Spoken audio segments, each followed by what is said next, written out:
I had no power for 3 days, dude. So here's another funny thing. Wow. So Michael has an electric truck, so the power goes out. Yeah. His cell phone only works at the top of the hill he lives, which is, if you walk it, it's pretty steep and probably takes 15, 20 minutes. So he can't charge his truck or his phone, and he's got to walk to the top of the mountain to make phone calls, knowing he won't be able to charge his phone soon for 3 days. This is the problem of living in the future. You're trying to be environmentally friendly and you're getting screwed. And then the environment gets you. That's crazy. What movies? Are you allowed to say which movies that you did that are coming out, or anything that's coming out that we could watch? Well, one of the ones I'm excited about is actually shot in Mexico. This starring Michael Pena, and it's called A Million Miles Away. Mike. And it's about it was we had a great time, and it's about the first Mexican American astronaut to go to space, and it's based on a true story.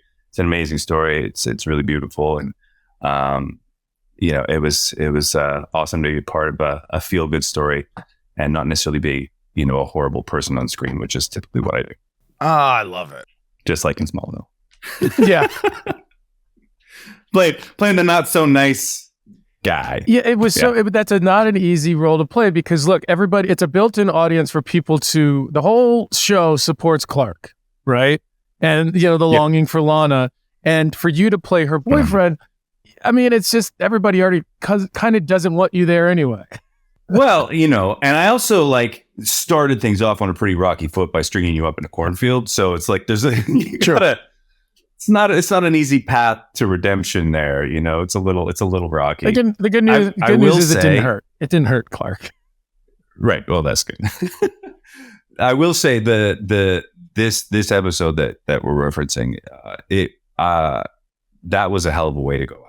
Like that sequence that you had mentioned earlier, Tom, or they shot it differently. We had 7 cameras rolling on that sequence. We had the helicopter up in the air, that